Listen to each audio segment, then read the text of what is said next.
Christian Sprenger, cinematographer for Atlanta. You were the DP for nearly the entire series, including all of season 4, which returned to Atlanta after the European detour of season 3. And that had a lot of standalone episodes, but both seasons were filmed together after many delays. So just broadly speaking, what were your discussions like before filming began for both seasons, and specifically for season 4, knowing that you were going back to Atlanta and you will have to, sort of reestablish the look of the show? Yeah, because the show is created by Donald Glover and Stephen Glover, and they have some very deep ties to the music industry and to, making and producing records. We actually did sort of conceive a little bit of the show musically the way that an artist would conceive different records. And so we kind of saw this sort of like freshman album as season 1. We saw season 2 as sort of a darker progression. We saw season 3 as kind of the like wacky concept album. And then season 4, we sort of conceptualized a little bit as kind of like returning to the hits and kind of like going back to our roots, but now in this like much more mature fashion. And also that's sort of the narrative of our main characters too, right? Is that they have sort of like seen the world and reached success, and they're now kind of like going through sort of existential angst of what does it all mean and what's it all for. And, you're going back to your hometown after achieving what you think are your goals. So that, a lot of parallels to us making the show and what the characters are going through. And so we spent a lot of time trying to conceptualize and design what the look and feeling of season 4 was, with all that in mind. Mm-hmm. I love that. Like, and then knowing that like season 4 is the last one, it's like you're just playing the greatest hits. And yeah, it's actually really nice to know when it's your last season. I feel like Donald, went through 4 or 5 seasons of Community, and they had very notoriously this sort of season end order for I think season 3, and that season was like the wackiest season because they knew they were done. And so I think he, from the get-go, he always knew that we wanted to like know when we were going to end instead of just getting, canceled by, the numbers not being good or something. I think he knows that, it's better to quit while you're ahead. But no, it was nice to be able to know that like, we could kind of design around that concept. Mm-hmm. And I know they wrote both seasons already, so like the scripts were ready before production began. So what was it like having both sets of season scripts ready? It was nice. So much time in prep.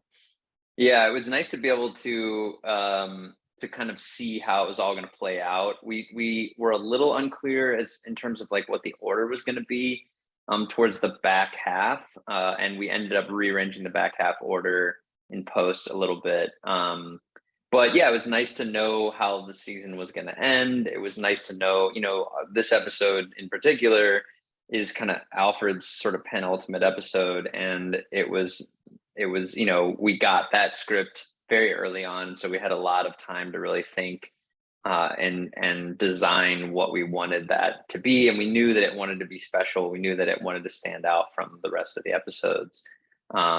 And from a cinematography perspective, there was a lot of, like extra layers of nuance that, I kind of got some extra time to think about adding in.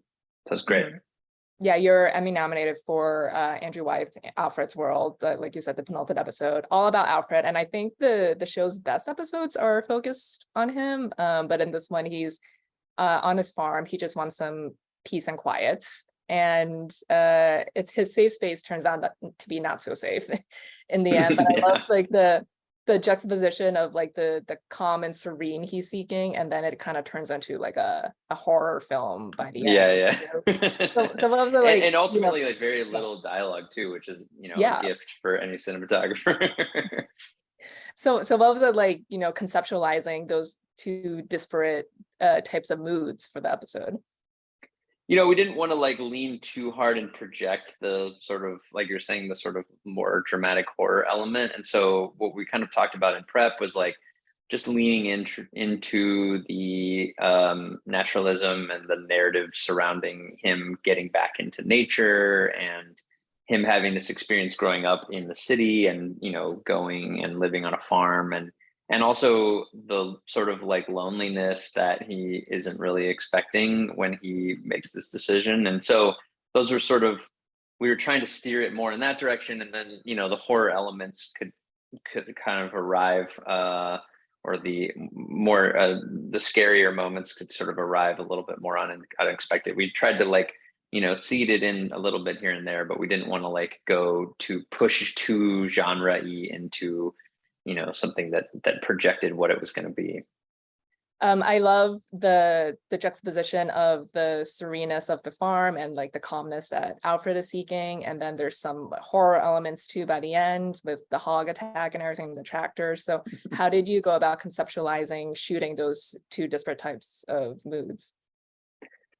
We talked a lot about wanting to steer away from it being anything genre specifics, in particular in the horror direction. And so we really wanted it to we wanted to focus more on like Alfred's connection to nature and to the farm, and being someone that grew up in an urban setting, and having this first experience kind of living out on the land by themselves. And so we tried to lean into a lot of that naturalism. We shot a lot of dusk scenes and a lot of dawn, sunrise scenes. And, we tried to not project that it was going to end up with these sort of more horror narrative elements. We tried to keep it as kind of lean into the serene thing as much as possible, so that when those horror elements did show up, they were some sort of unexpected. Mm-hmm. Well, the episode title is a reference to Christina's World, the very famous painting. And there's a shot in the episode that reimagines it when he's crawling to his house. And it's kind of haunting because like you have the river in there, and like it takes him so long to get there. So how do you go about referencing a very famous piece of art like that, but still making it your own somehow? We kind of had talked about sort of references in pre-production, and we were sort of throwing out some like artwork and photography work and whatnot, and that image came up, and we were sort of just kind of like, I don't know, we were just sort of like inspired by this sort of serene and very beautiful setting, but there was also like a sense of dread and sorrow and sadness in it. And then when we were scouting, we kept loving this idea of like, what if we found this like big long wide shot where Alfred was sitting in the foreground, and you could see the house from far away, like the painting. And then we scouted for weeks and weeks and weeks, and then we found this location, and we were like, this is kind of that exact image right here. And then that actually is kind of what led us to sort of choose that location. It ended up being really perfect for what the script sort of described, but it really was sort of serendipitous, and we weren't necessarily looking for that shot, but it was kind of the inspiration of that led us to choose that location. And then we were like, well, we got to get the shot now. So but yeah, it was sort of luck. Yeah, that's awesome. Well, one last thing quickly. One of my favorite shots is just after he kills the hog with the skillet, the next morning he's using the skillet to cook bacon. And I love that you sort of like, for a quick second, think like, was that the hog? But then you have a shot of the bacon packet in the trash. So was that something in the script that you're going to show that in the trash?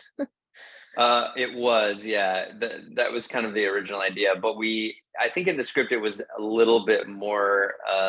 It was a pretty direct. I think it was like you saw the bacon, and then it revealed that there's like a package of bacon next to him, and so we were like, let's try to draw that out as long as possible. And if you look really closely, when he throws it, when he goes out and throws the trash, you can see like a little bit of some hog feet sticking out of the trash can. But we wanted to be like very delicate with all that stuff, to not, a lot of the show is like not trying to like hit the nail on the head so perfectly every time. And we try to like, bury that stuff a little bit deeper into the narrative, and keep it all as much emotional storytelling as we can. Yeah, sure. Well, Christian, it was great speaking with you. Congratulations again on the show and the nomination. And we still have back in a little bit. Thank you so much.